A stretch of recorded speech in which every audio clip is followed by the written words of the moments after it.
It started as a silly joke, or at least I thought it was. My husband, Daniel, and I were having dinner with friends at a small gathering. The wine had loosened our tongues a bit, and I wanted to lighten the mood. "So," I said, laughing, "if I were ever to sleep with another man." I trailed off, letting the words hang in the air, expecting Daniel to laugh, brush it off as a silly thought. But the room fell silent.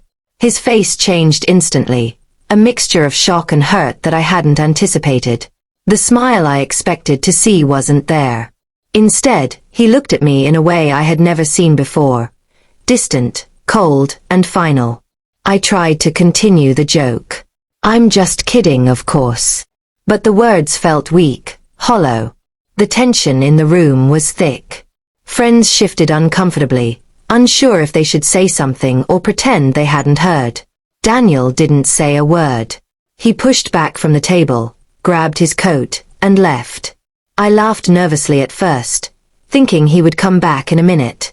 But minutes turned into hours. The night ended with him gone, leaving me to explain away my joke to friends who looked at me with awkward pity. The next morning, the reality hit. He hadn't returned. Calls went unanswered. Texts were ignored. I felt a creeping panic, a sudden sense of emptiness I hadn't expected.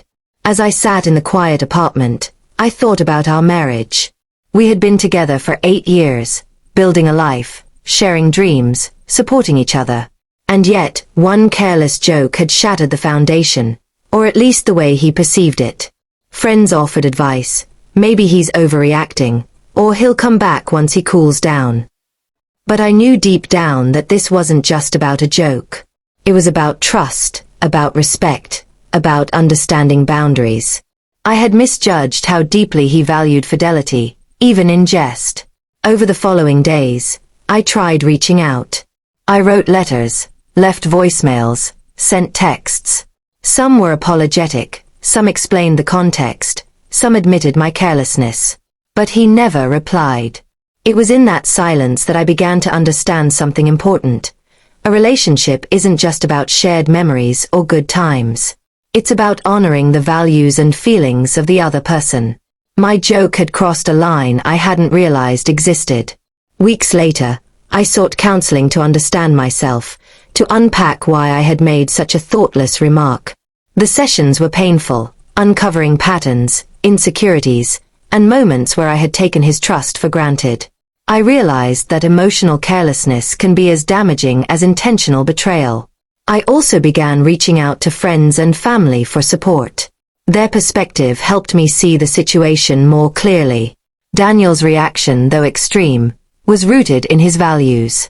And my response needed to come from self-reflection, not anger or excuses. Months passed. Daniel never returned. The apartment felt emptier, the silence heavier. But I found growth in the void. I learned to value the seriousness of words, the weight of promises, and the importance of empathy in a partnership. I learned that love requires not just affection, but care, thoughtfulness, and sensitivity to the other person's deepest concerns. Eventually, I rebuilt my life. I focused on my career, my passions, and friendships I had neglected. I found joy in small things, weekend walks, cooking, reading. And though the pain of losing Daniel lingered, it became a reminder. Thoughtless words can hurt, and understanding boundaries is essential in any relationship. Looking back, I don't regret loving him. But I do regret the moment I trivialized something he held sacred. And in that regret, I found wisdom.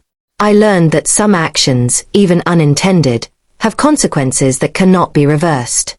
That dinner, that careless joke, changed everything. Daniel's departure was a shock, a heartbreak, and a life lesson all at once. It taught me that love isn't just about being together in happy moments. It's about respecting each other's values, protecting trust, and understanding the weight of your words before you speak. Today, I am more mindful, more compassionate, and more aware of the power of my words. The experience left scars, but it also left clarity. I know now that relationships thrive on care, thoughtfulness, and mutual respect, and that some jokes, no matter how innocent they seem, can carry consequences we never imagined.